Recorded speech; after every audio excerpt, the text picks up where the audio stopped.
What does the Titans depth chart look like in May? We're going to create a foundation on which we will look at the rest of this offseason, the competitions at certain positions where the competition is really going to heat up later in the year, but we're going to talk about it all now. We got a great guest, Easton Freeze, who's already got a projected depth chart out. We're going to talk to him right now. This is the Music City Audible. Let's get to it. Oh, welcome everyone to another episode of the Music City Audible podcast presented by Sinkers Beverages, the premier wine, spirits, and beer store in East Nashville, serving the community since 1985. We're also presented by Broadway Sports Media and 440 Sports. I'm Justin Graver. With me, as always, Justin Melo. And Justin, no time to waste. Let's get to Easton. What do you think? Yeah, this was one of the best conversations with a guest we've had in quite some time. You know, bringing on Easton Freeze.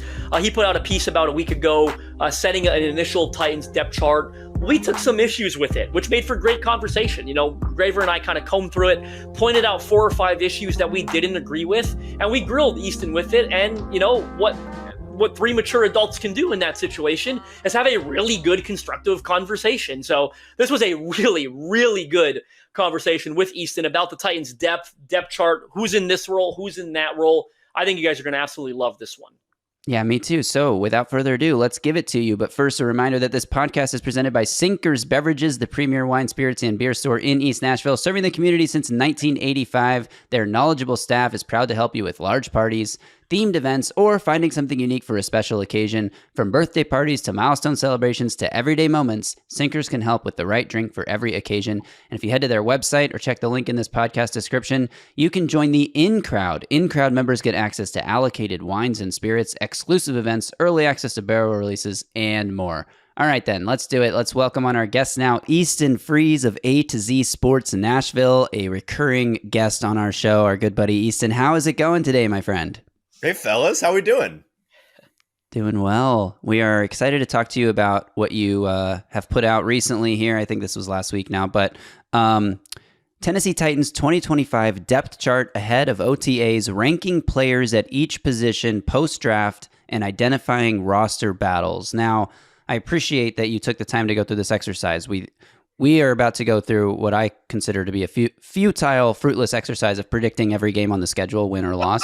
So we'll have that podcast out early next week. But I also think that like going through the depth chart at this time of the year can be somewhat futile, but it also gives us like a foundation on which to enter OTAs and to enter training camp to sort of know where we think everyone stands at this time of year. But we do have a few disagreements with you, Easton. So we're going to walk through those disagreements. Good. We're not going to spoil the whole article. We're going to tell people to go read it. I'll link it in the pod description. But Justin, you want to get us started here on something you noticed that you maybe don't agree with? Well, I don't know that I don't agree with. I kind of wish that it's going to be true, but I don't have as much confidence maybe as Easton does that it's going to be true. The first one to me was, and by the way, you're updating this as the offseason goes on. So it's a great exercise for Titans fans because when someone gets cut and someone, you know, they sign someone, which they've been doing a lot of lately, this thing will be updated. So, but Van Jefferson all the way down at number 6. I think that was the first thing that stuck out to me. Good timing for us to have this discussion, by the way, because when you wrote that article, I don't believe media had spoken to Van Jefferson yet or had heard Brian Callahan really talk about Van Jefferson at length. Nope. That happened the other day. After that OTA practice, when Van Jefferson had his first session at the podium, he came across really, terrifically, in my opinion. And Brian Callahan spoke highly of him as well, you know, when he spoke about him during that session. But you've got him down at 6, behind Chimere DK, Alec Iomanner, both rookie wide receivers. I think you have, I don't know where you had Restrepo now, but you've got Bryce Oliver. I had Restrepo at 8. 8. Okay, so you've got Jefferson. Crochet, but we'll come back to that because I was going to bring that one up. But you've got Chimere DK and Alec Iomanner ahead of Jefferson. You even have Bryce Oliver ahead of Jefferson. And I'm torn on this one because, like, that's what I want to believe will eventually happen. Like, when I watch the tape, I'm like, Van Jefferson's been pretty ineffective in recent seasons. Mm-hmm. But then on the other side of that coin, I'm like, you know, 4th-round rookies, like, typically speaking, these guys pick up things so much slower than the general fan base realizes, right? Like, they've got to acclimate to NFL football, pick up a playbook. Both of them have things they're working through. DK did not have the most, extensive route tree in college. And then, you know, Bryce Oliver, sophomore UDFA. Like, I could see Van Jefferson's week 1 is the starter at X, and it's going to be like, it's going to, right? Like, you know what I mean, though? It's going to be tough for someone to knock him off. the depth chart. Talk to me about Van Jefferson all the way down at 6. So, first of all, I don't want to be the Van Jefferson hater. I was a freshman at Brentwood High School when Van Jefferson was a senior at Ravenwood High School. And for those that aren't familiar with Middle Tennessee high school sports, that's like our Williamson County big rivalry, Battle of the Woods every year when Brentwood and Ravenwood play. And I watched him rain down fire like a dragon over a medieval city on my team as a poor little freshman, hoping that we had a chance in my first Battle of the Woods. Just torched us. So I was in awe of Van Jefferson's football prowess long ago, long before he was ever a college or an NFL success. I also watched him in Pittsburgh last year. Like when they signed him, I went back and saw what that looked like, and it wasn't fair. Not the greatest situation for a receiver ever, granted, but it wasn't good football. And I think that the timeline of when they signed him is relatively telling. I think that he was largely a security ad. He was one of the earlier additions to the team in free agency, and he was their only free agent receiver addition of any note. I mean, they added Prochet, right? But he was added as a special teams guy. So really their only free agent receiver of note until Tyler Lockett right before the draft. But that was weeks later. And I kind of feel like that, we knew they weren't crazy about the free agent wide receiver market. We knew that they thought everyone was getting overpaid, which they probably were. But I kind of think they may have just added him to be like, we don't know what we're going to get in the draft. We don't know how this is going to shake out, but we're going to need somebody. So let's just, this guy in a pinch could be serviceable for us, but it's an insurance ad. And I think now that we've seen them fill out the room with Lockett and Ayumanor and DK and Restrepo potentially, which we can come back to, I feel like his utility is lessened, and he's still an insurance guy. But in terms of the way I framed this list, just to be as clear as possible, I was trying to put the guys that I was certain are going to make the roster at the top because I bolded them on the list. So that's a part of the reason why I have Ayumanor and DK above him, is because there's no chance those guys don't make the roster. Gotcha. No chance. It would be a real shock, right? They're fourth round picks. With Jefferson, I do think that he's likely to make the roster, but I also think that he is in the catbird seat for somebody come take this job. You know what I mean? And it probably is going to take somebody else coming along and proving that they are, worthy of that spot over him. But I kind of think the coaching staff will enter that competition hoping somebody does, if that makes sense. I'm glad you gave us that clarity, because I'm like, when I read it, I'm like, week 1, like if I was a betting man, right, he's probably starting in 11 personnel. Yeah, and maybe this is what it looks like by week 11 or by the end of the year. You know what I mean? Yeah. And obviously we'd love for it to look like this sooner than later. I think you're right about this is kind of the wish casting list. Yes. And I think this is the best case. Actually, no, best case scenario is, Ayumanor and DK surpass Lockett, but that's kind of what we're hoping to see, I think. When it happens is a big question mark. I'm with you on that. Yeah, I was going to bring up the Restrepo part of it because you have him down as the 8th receiver in the current pecking order. We probably don't expect the Titans to keep more than 7, and 7 would be the maximum, I think. That like maybe they only keep 6. We'll see how they decide to construct the roster this year. But it's interesting to me that you have James Prochet ahead of Xavier Restrepo, and obviously Restrepo's a UDFA, so can we really talk about him like a guy that we just expect to make the roster? But he's a very, because I'm hearing more about him in the national media than the guys they drafted in the 4th round. Right. It's unbelievable, right? These UDFA expectations are unreal for this guy. He's a very unique UDFA because of, number one, just like the profile he had coming into the draft. I remember texting with Justin back in February when I was watching Cam Ward film, hey, Xavier Restrepo, interesting day 3 option, right? And Justin and a couple other guys were like, day 3, this guy's going on day 2. And I was like, wait, really? This guy's going on before day 2? Before he ran. Yeah, this is way before the pro day and everything else that caused him to fall. But showed. It's what the production showed, right? I'll go. Sorry, I told someone, I don't care how stupid I look now. I'm like, man, Ricky Pearsall went in the first. Does a team grab him at 29-30? Maybe. Wow. You know what I mean? I thought it was with it. Go tell me, before the athletic testing, Ricky Pearsall was no better on tape than Xavier Restrepo was. He didn't post better production numbers, in my opinion. No. Yeah, so it was like, I didn't think it was going to happen, but I was like, my brain wouldn't explode if it did. And then he ran the 4.8, and we knew that wasn't within the realm of possibility. But Right. yeah, I mean, no one thought UDFA, obviously. And like his profile is, we talk about extremely productive. Like Miami's all-time leader in receptions, receiving yards, receiving touchdowns, most 100-yard receiving games. Okay, he played 5 seasons or 4.5 seasons or whatever. So like he was able to accumulate some of those stats. He has some single season record for Miami receivers as well. And again, like we've talked about this ad nauseum now, but Michael Irvin, Andre Johnson, Santana Moss, all the guys that have gone through that Miami University at the wide receiver position have had great NFL careers, Hall of Fame level careers. And here comes Restrepo breaking all those records. And he's 8th most likely to, I guess, make the roster, according to you, Easton.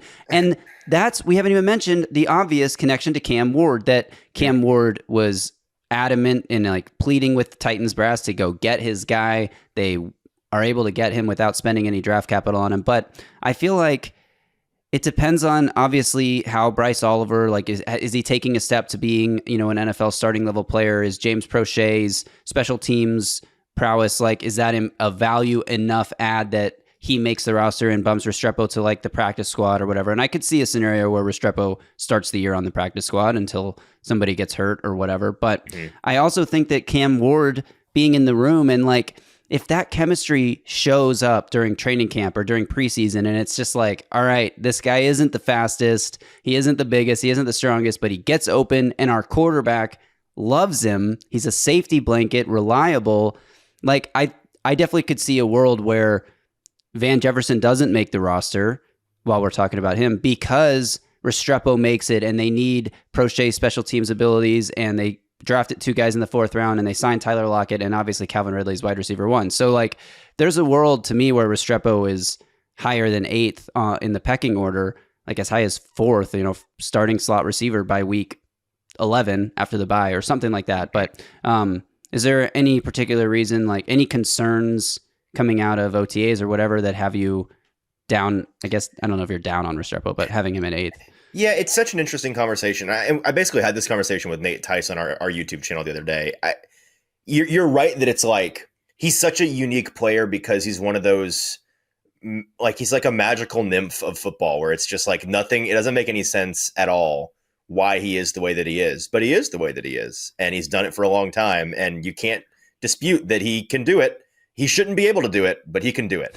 And so, like, what do you do with that? You know what I mean? And he's got this very clearly very real and important, but again, ethereal and hard to materialize. Like, what is, or hard to quantify what this connection with Cam Ward is and how much added value that is to him on this roster. It's something, but like, is it everything? And how do you measure that? So the reason why I have him 8th, I mean, I'm kind of speaking out of both sides of my mouth here, because I've also gone on the record on our show saying that I think that there's a better than 50% chance he makes the roster, just because he's the kind of guy that I throw my hands up and say he probably just will, because this is just what the guy does. But I think it's like 51%, 49%, make it, don't make it.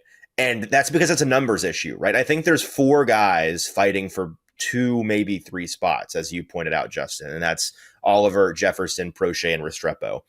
And when you get into that part of the depth chart, utility is key, right? Versatility is key. And I think that's definitely the number one thing holding him down, Restrepo, is the fact that he does not have positional versatility as a receiver, and he doesn't appear to offer anything on special teams unless he can earn. I mean, if he can carve out a role for himself as one of the returners, that's his meal ticket. Like, if he is the primary returner in a preseason game, I'm probably going to just expect him to make the team at that point. But I don't know that he will, because I think that they have some pretty decent options as returners on this team, including Prochet and DK as well, who we think is for sure going to make the team. So when I go guy by guy, it's like, okay, Restrepo is a slot only limited player that's a, first and second level guy, not going to be a field stretcher, not going to be a special teams player, can't move him around on the line. But what he does do as a specialist is really fantastic. So, okay. Prochet, the only reason I have him above Restrepo is I just have this in the back of my head. Like, I don't know. I have this haunting feeling that he's just one of Bones Fossil's guys. Like, when I look at the timeline of when they hired Bones Fossil and the moves they made to move on from kicker and punter, add a new kicker, punter, and Prochet kind of all in one fell swoop there. And he was brought in, billed as the special teams guy and the guy with return ability. And he's the best returner they have. Yeah. So I kind of think that he's just one of those guys that is just a group package kind of deal. And he's just going to make the team because that's what they brought him in to be. I kind of hope I'm wrong because he does not offer anything as a receiver outside as how to be a returner. So that's what Prochet's deal is. And so I don't think he belongs ahead of Restrepo, but if I'm trying to be predictive, which I kind of was in this article, that's what my predictive gut tells me. And then with Jefferson, we've already talked about how he's kind of the highest floor guy and the trusted veteran. And then with Oliver, listen, I'll put on my train conductor hat. I've been driving the train on the Oliver hype. I think that he is a guy that's, I think, positionally versatile as a receiver, and he turned into a pretty good gunner last year. I think that's going to be a special teams value. If he takes a leap at all this summer, I think he makes the roster relatively easily. That's how high I am on Oliver. Graver, I think the big reveal at the end of this episode is everyone that Easton's burying on the depth chart beat his high school or college football team at some point. And there's a childhood trauma memory. TJ Sheffield had 400 yards and 7 touchdowns in the state championship game against my team. The only thing, we don't know what's going to happen at wide receiver, but I do know that we're going to be talking about this a lot, especially like you just said, those 2 to 3 spots that are up for grabs. Mm-hmm. And we haven't even mentioned Treylon Burks. Oh, how the mighty first rounders have fallen. We mentioned for what? Yeah. It's just kind of, that's where we're at, and everyone it just accepts that that's where we're at. There's not even pushback on but he could, what if this is the year? It's like, no, it's not. I think he's going to look great for the Memphis Showboats this coming season. So brutal. It's just where we're at. I'm going to move us along here. We don't really have any qualms with your running back order, your tight end order. I'm going to skip us all the way down here to the edge group, where I just think this is an interesting thing. And obviously, second round picks are valued pretty highly, but having Femi Oladejo above Arden Key and the free agent signing Lorenzo Carter, you think that this is going to be, is this like your projection? Again, now that you've clarified, why you had the 4th round receivers above, it's like, okay, second round pick, definitely making the team. So I'm going to put him at number 2. Well, I think 2. Arden is too. So no, it's not that. Arden's definitely making the team as well. Like, how quickly do you think that this becomes the pecking order on the edge in a game that if we had to line up for week 1 right now, it's not going to be Draymond Jones and Femi Oladejo starting, is it? Or is Femi Oladejo, because he has this high floor as like a power run defender, not going to make Arden Key comes in on 3rd down on the first series? Like, how do you see this playing out? No, it's a good question. And honestly, I think you're right. Just this is like the receiver group, kind of a wish casting list, because I think we can all agree, and the coaching staff has essentially said this for over a year now, Arden is at his best when he's the rotational third. Like that's the profile that he fits. And when you can use him as a DPR in particular, like that's ideal. And they weren't able to do that a lot last year because he was their best pass rusher, and which is just outrageous. I think this year you're definitely going to start with Femi as the third because you're going to have to, unless he just has a meteoric August and it totally changes the math. I don't see how you could, because again, Arden was your best pass rusher last year. Like, he does have some juice. He is a little bit limited, and I think that he's at his worst when he has to play every snap, which is not his fault. Like, that's just you're having to use a guy in the wrong role, and that's how it goes sometimes. So I think eventually the game plan from the Titans front office is that this list, the way I have it, is what they want it to look like. But totally fair question to ask, when is that? Is that by the end of September, or is that by the beginning of next year? Like, I don't know the answer to that question. Yeah. It's the other like most interesting group of players on the roster, I feel like, right, Justin? In a sad way, I guess, right? Because it's most interesting group because they lack top end, top tier talent. Like, even Draymond Jones at 1, like you could shuffle that order 1 to 3 and be right either way, probably, right? Like, we'll see. But I'll move us on to inside linebacker, if that's okay, Graver, because that's another one that's like a little bit interesting because we don't quite know. Now, I tend to agree with you, Easton, that you've got Cedric Gray as the starter opposite Cody Barton. He's the one they've got the most invested in, right? Like sophomore, 4th-round pick, albeit and that's all it is. It's like, I don't know what these guys. So which one was the 4th-round pick? Let's make him the tough one. That's the math on that.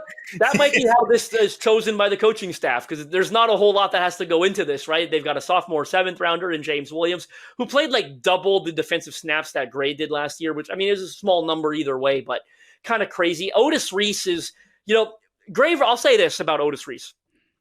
I love to give people shit in this market. There's always, in any market, who kind of just latch on to someone that they shouldn't latch on to, right? Like the UDFA receiver every year, right? Like Easton with Bryce Oliver. Easton with Bryce Oliver. For Graver and you're going to eat your words. You'll see. Graver too. that might be Otis Reese. Like every time he plays, he seems to make the most of that opportunity. But like there have been a couple times where I've noted where Brian Callahan talks about the inside backers, and like he didn't even mention Otis Reese those couple of times that he does that. And I'm like, I hate to be that guy. Whoever latched on to like, who was that was it Trey McBride, the receiver from several years ago? Remember, like the whole market latched on to Trey McBride. Like, not the awesome tight end, the other one. I shouldn't be, but why does no one see Otis Reese the way Graver and I do? So, first of all, Otis Reese is he's kind of a hipster pick. Like, I know that our buddy James Foster has always been a big Otis Reese guy. Yes, the tape is good. Yes, it is. I don't know, man. Like he's another one that I kind of throw my hands up with, because you're right that the tape is good, and there's a reason why the hipsters like him. And I think there's a reason why, with the great culling that they did of this room last year, he's the one that they had stick around besides the rookies, because he is a useful player. Like he brings some utility to the room, and I think he's a higher floor option that you don't want to necessarily have to play, but you're willing to play. Ultimately, it's a great question. I think you can tell I really don't have a great answer for this. Like, I don't know why the team doesn't. Maybe it's it's physical limitations, the lack of a ceiling. Like, I don't know, because when he plays, it's not amazing, but it's good. So maybe they're just constantly looking for better than good. Maybe that's the answer. It's like this is fine, but we always we're tilted on finding somebody that is a real plus starter for us. And we could talk about Cedric Gray more. I wasn't even going to bring up Otis Reese. I just got on a tangent, as I tend to do when Otis Reese's name comes up in my brain. But like, I like that you chose Cedric Gray, because it's probably going to be him, and it probably should be. I don't know about that though, because this, like, Rand Carthon came in and did a lot of things, and we don't know how much Rand Carthon wanted to do them and Brian Callahan wanted to do them, or somebody else, Chad Brinker, how much he was involved last year or whatever. But we know that they undid a lot of Rand Carthon's decisions almost as soon as Borgonzi took over and cut guys and traded guys. Kenneth Murray, gone. Yeah, the other inside linebacker, Kenneth Murray. So are any of these guys in the mix because they're holdovers from the previous staff? Does a UDFA like my boy David Benda, Hookem, have any shot to be the 4th linebacker here? Or James Williams, who I thought played pretty damn well for a guy changing positions coming into the league. Remember, he was a safety in college. I'm going to be blunt, though. Like, people love to give him and Cedric Gray credit for the snaps that they played. Like, they allowed 300 rushing yards every time those guys were on this. Like, the play recognition, they couldn't get off blocks. They were very clearly incredibly green, and it showed up in the box score when anyone ran the football against them. And that's why I'm wondering, like, are any of these 3 guys, including Otis Reese, who we love, like, are they, like, how does the coaching staff view them? And also on, like, the Otis Reese front, is this stuff that we don't see keeping him down on the depth chart? Like, what is he like in meeting rooms? Like, is he just one of those guys who, like, gets on the field and is instinctive and it works, but he can't explain it in the meeting room? Or, like, I mean, I'm not trying to speculate, I don't know, but I wonder, and this, like, we talk about the wide receiver. We're going to have that conversation a million times. We're going to have the edge conversation a million times all the way up until the draft next year, because I think that's probably where things are heading for the Titans. But the inside linebacker room is just as big of a mystery, if not a bigger mystery, because we simply don't know after Cody Barton who the hell they're going to put out there first. And it's almost forgotten because we are so focused on wide receiver and edge and offensive line. Right? It's a non-premium position. It's not, they don't rush the passer. They don't catch balls. But the mystery in this room is just as great as any of the others. Yeah. And I do think your boy David Benda has a I mean, he's one of, if not my favorite UDFA to watch this year in terms of guys that I think could make a splash. I was frankly kind of surprised he didn't get drafted. I don't really know what the deal was with that because there were like 30 drafted linebackers and somehow he wasn't one of them. So we'll see. I mean, last year we saw this room kind of turn into like a 6-headed monster, and unfortunately they needed all 6 of those heads because guys kept dying. Hopefully that's not the case again this year, but in terms of roster construction, I don't know how you don't have David Benda on the roster unless, Anthony Orji, Amani Burney, or Curtis Jacobs comes out of the woodwork as some incredible player we don't know about. 3 fake names. Witness protection names. Yeah, those guys aren't real. Who was the guy last year? The lineman. Me and Zach and Stoney would always make fun of. O-lineman or D-lineman? O-lineman. And it had such a fake name. It sounded like a subdivision in like a ritzy neighborhood. It was. I think it was your boy Cornelius Lucas or something. No, it was Arlington Hambright. Yeah, Arlington Hambright, not a real person. Yeah, Arlington Hambright. I interviewed Arlington Hambright coming out of the draft that year. That's why I remember. No, he's not real. That's a Sir fake name. Arlington Hambright reporting to the king. Exactly. What is that? I don't know. It literally sounds like a subdivision. Like, we just opened the Arlington Hambright across the street. It's got a bunch of $1 million houses. I feel like it would be Arlington Hambright Heights. It's like a subdivision in like Illinois. Yeah. All right, we're off track. I'm going to steer us back on course here. We got one more position. You got Marcus Harris, the cornerback, 6th-round pick out of Cal, listed above Darrell Baker Jr., who Justin and I both thought played pretty good snaps last season. Before I knew Easton's reasoning, I'm sorry. As a football nerd, I don't know why. This one pissed me off the most. Like, before I knew, this is one that, forget Otis Reese, I moved on immediately to, before I knew, making the roster. But then again, Marcus Harris, 6th-round pick, maybe not a lock.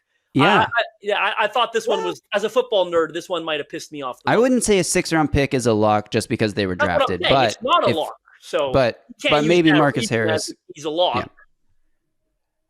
Guys, they like him. Like, I don't know why exactly, but they just, that's my understanding of it, is that they really like the guy. And they're really intrigued by what he's going to bring. And so I'm with you. I'm kind of incredulous I was incredulous with the pick. Like, not that there was somebody there that I was like dying for them to take necessarily. It was just like, okay, Marcus Harris, a guy I've not watched. Let's go see what's going on here. And I watch it and it's like, he's like the 3rd best Cal defender on a Cal defense that nobody watched. Okay. I'm going to tell a Marcus Harris story, if that's okay, really quickly. For it. That I should not tell, that I should be incredibly embarrassed to tell, but I'm going to do it anyway. All right. Let's go. I think you know it, Graver, probably. I know it. I interviewed 221 prospects this year, pre-draft interviews. Most of them got drafted. What, you take the year off or something? Yeah, right. Exactly, right. So there was one day where I had 7 interviews scheduled, and that's fairly abnormal for me. It happens maybe 4 times in my schedule where I've got 7 interviews in one day.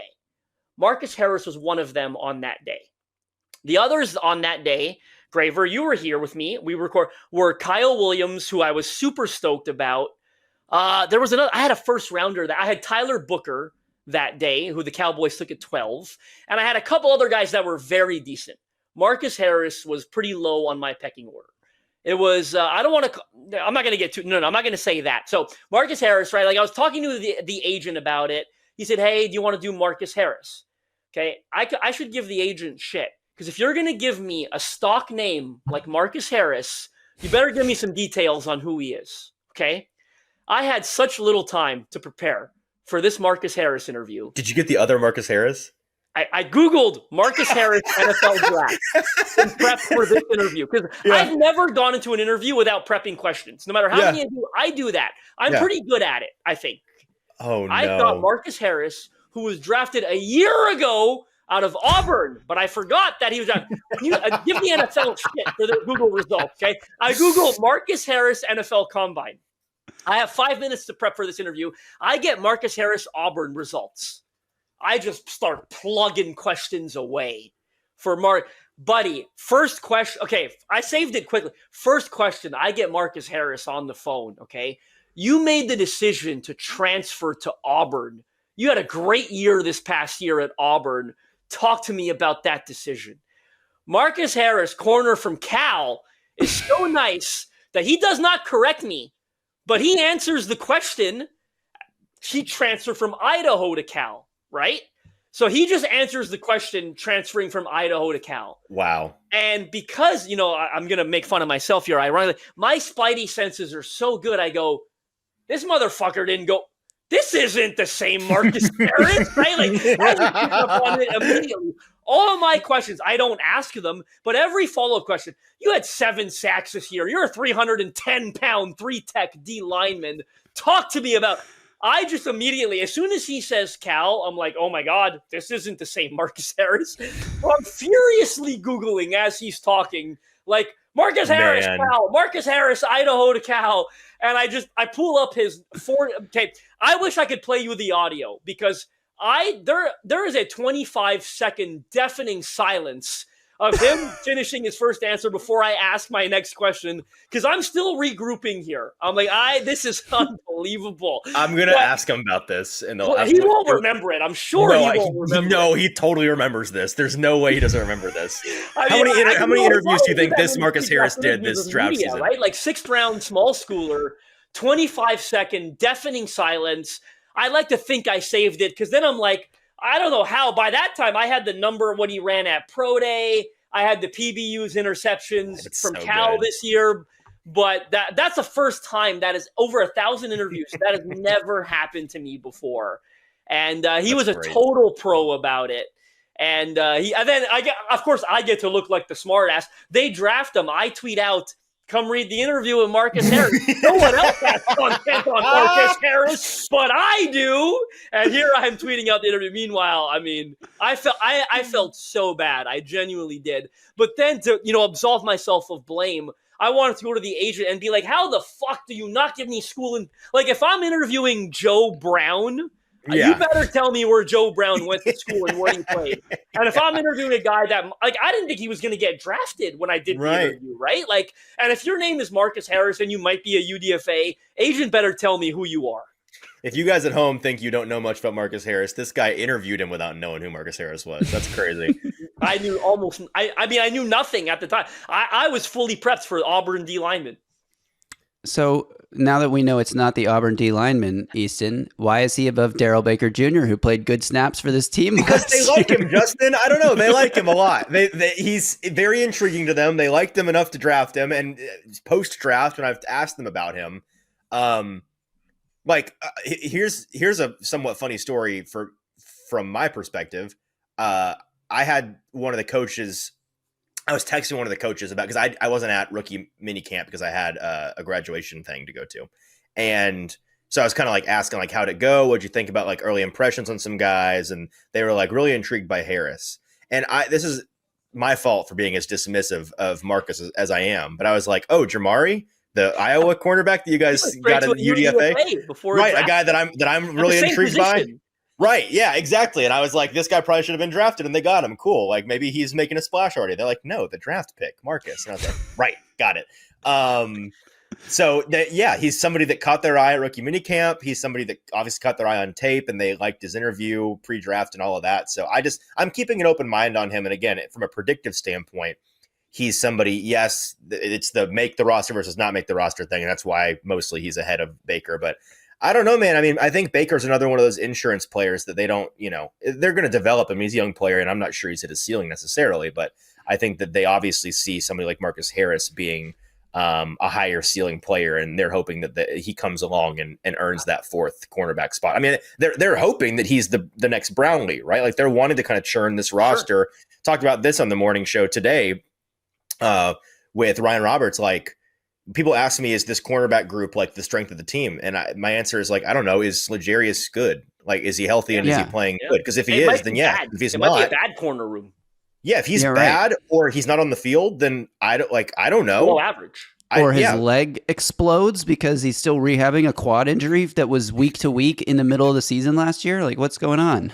Exactly. So I think that Snead is kind of the skeleton key to that room. And if he's not a sure thing, then it's going to take Marcus Harris or Baker or Amani Oruwariye, the guy they just signed, or Gabe Jeudy-Lally, or Jamari Harris, or any one of these other, they added a gajillion UDFAs. Clearly they want this to be like the competition of all competitions, I think, behind the 3 starters this summer is, hey, the 9 guys in this room behind the starters, we need somebody. We're going to break this pool cue 8 different ways and see if you guys can't, figure out who's the best amongst you to take the mantle as the next guy. The one hang up I have on Harris, besides him not being the Auburn D lineman, is that I worry. I don't want to say worry, but like, I'm not going to sit here. I'm not comfortable enough, and I'm not just giving myself an out. I'm not going to sit here and say he definitely can't play the boundary. Mm-hmm. But my personal evaluation is probably nickel, which makes me think if there's anything wrong with L'Jarius Sneed, and there might be, like it's Darrell Baker Jr. and starting outside again, and it's probably not Marcus Harris. Well, do you think they'd go to? Yeah, but do you think they'd go to Baker on the outside before they would just bump McCreary out? I do, because that's what they did last year. Yeah, I hear you. I mean, they might like if they love Marcus Harris, I do agree that it's within the realm of possibility. Right, that's what's changed. This year they bump Roger out and put Marcus Harris at nickel. Like that's one of the possibilities. Because we know that we know that there is some willingness to move Roger because he's done it, and we know that like he's a low ceiling but capable player on the boundary in a pinch. And so if they love a guy, it's kind of a pick your poison thing if that happens, right? It's like, well, do you love Marcus Harris or any of the other guys that could be your nickel and you bump out Roger? Or do you trust Baker as he's come along to be who's more trustworthy on the boundary, Baker off the bench or bumping Roger outside? I'm not sure, given what you have to replace on the. Okay, so you mean you're clearly pounding the table for Baker, which I respect, and I'm excited to see what he looks like. So I mean, I think we can at least agree that it's a Harris Baker off between those two guys this summer to see who. I also Graver, like you'll see too. Like I don't think, and this different conversation, we're not going to get into it, but like I don't remember thinking Roger actually played that well when he was bounced out. I mean, he only did it as a rookie, if I'm remembering correctly now. It's fine. It's just he turns into T-Rex mode, right? It's very clearly a problem. Arms, like he can't really do it. So for me, and I agree with you, I'm not pushing back, I'm not arguing, because I agree. I think it's within the realm of possibility. It's simply my opinion where I'm like, man, I thought Baker played well outside last year, and Roger plays well in the nickel and doesn't really play well outside, in my opinion. Am I that eager to get Marcus Harris on the field? Like, I think you'd probably just put. I mean, they re-signed Baker; they like him enough, right? Like and he played well. But I just pulled up his PFF numbers while you guys were talking Baker last year. He had 39 targets come his way, allowed 23 catches. That's a 59% receiving percentage allowed for 304 yards. He did allow a 117.9 passer rating into his coverage and 4 touchdowns. 3 pass breakups. I mean, like the completion percentage allowed is not bad. It's not obviously anywhere close to elite. He had a pretty decent PFF grade overall, 65.5. It's not, anything to write home about, but it's not terrible. PFF, right? Like it's grain of salt. Yeah, I mean, grain of salt for everything. But he was good, right? And look, he was serviceable. Came in and re-signed him, right? Yeah, that's the real ending to this story that makes both Melo and I look dumb, is that he's just a boundary corner. That's the solution, is that he's just good on the boundary. I think like what stands out to me, Easton, as we wrap this conversation up, going through the depth of this team, is that this roster is still at least a year away from really competing. And Titans fans may have dreams of a Jaden Daniels-like revolution here with Cam Ward coming in and, taking the league by storm. And that's not out of the question. Obviously, anything can happen. But I just, the more I look at the depth chart, the more it just hits me that this could be a bad football team again. And maybe having a good quarterback, covers up some of the other areas. But if L'Jarius Sneed, I don't know if we can even pencil in L'Jarius Sneed to play 12 games this year. If he plays 5 games or less, and you don't really have a pass rush, and it takes Femi Oladejo a season to learn how to be an NFL pass rusher, this could be a really rough season. And I just think Titans fans should be prepared for that, because as they say, expectations are the thief of joy. So if you go into this year thinking we could be the Commanders, Cam Ward's going to be Offensive Rookie of the Year, we're going to the playoffs now, it's you only set yourself up for disappointment. Whereas if you go into the year and it's man, it could be another long season, but maybe we'll get our own version of Jamar Chase, like the Bengals did when they, during Joe Burrow's rookie year. then if anything better than that happens, it's fun. It's exciting. It exceeds your expectations. So that's kind of where I'm at with the roster. Got to set that bar low. You're right, and it's a very sober, wise observation, I think, from you, the king of the Cam Ward stands, that he's not going to be able to single-handedly carry this roster without there being some significant developments. And again, that's what the hope is, right? Like I think when you go through this piece and you go through the roster, it's very clear that there are a lot of players, kind of unlike last year, where last year was a true stars and scrubs build, right? It was like, these guys, if they stay healthy, we got good players and it can work. But as soon as they get hurt, we're just cooked. There's no hope. This year, there's a lot of players behind the stars or the clear starters that are intriguing and have some promise and on paper have some upside, and we think have some development ability year 1 to year 2 or year 2 to year 3. But it's a ton of question marks, right? And it's like, how many of those question marks turn into the reality that we are hoping to see? That's what's going to dictate how good this team is.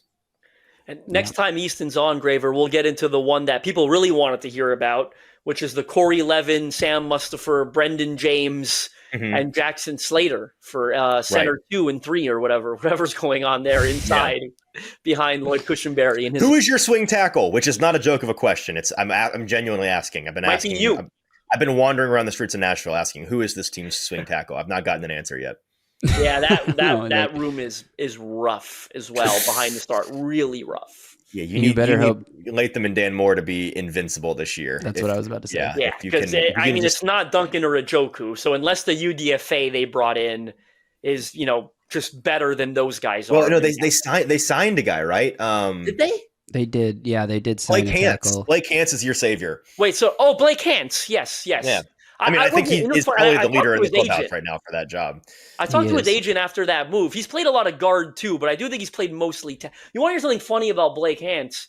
The agent told me this, of course. I've always wanted to know something funny about Blake Hance. He started. I want to say. I think I'm getting this correct. He started at tackle the Browns playoff win over the Steelers. Oh, really? A couple years ago. Remember that one? That was a good game too. Baker Mayfield was still there.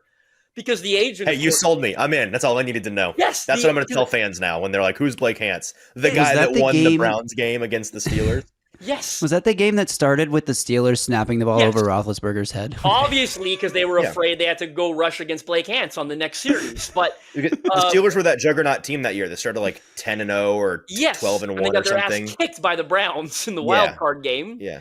And the fun part of that story is Baker Mayfield, I think, in the post-game conference, talking to the media after that win, he says something along the lines of like, I don't even know who the hell we started at tackle, man. We had this dude like Blake Hance who just got here.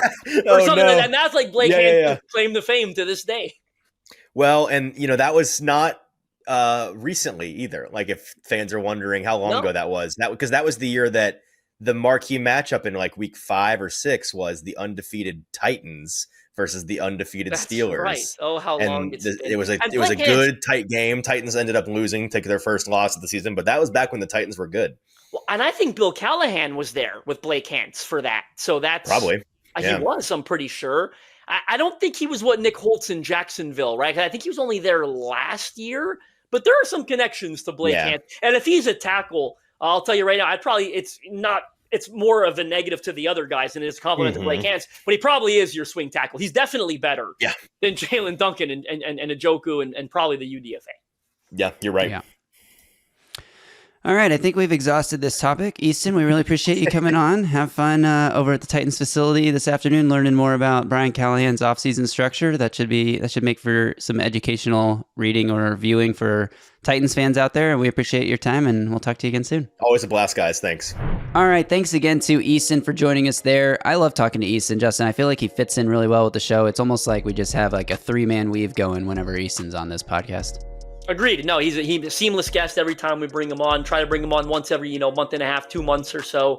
Really, again, fun conversation. I can't believe I admitted my Marcus Harris story. I must have been in a circle of trust. I felt very safe and vulnerable and in a spot where I could tell that story. But no, great time with Easton. Yeah. I can't wait for you guys to react to that. I can't wait to read the comments on Justin's story. So make sure you are subscribed to the channel. We're doing a good job. You know, I'm almost begging you guys on a episode basis to just hit that subscribe button. We're pushing for 4,000 right now. We're about 250 away from that. So keep climbing. Let's get to 4,000 by the end of next week. That seems like an attainable goal. We will need your guys' support for that. And like I said, like the video, drop a comment below. What do you think of Justin's story? What do you think of the depth chart? How low is Xavier Restrepo going to start the season? Let us know in the comments below, and we'll be back next week with our win-loss, game-by-game win-loss predictions on Tuesday. Hope everyone has a great Memorial Day weekend. Thanks again to Sinkers Beverages. If you're doing anything fun for Memorial Day weekend, maybe head over to Sinkers Beverages to stock up so you're ready to go for that whatever party or barbecue or whatever you may be doing. Until next time, y'all stay safe out there and tighten up.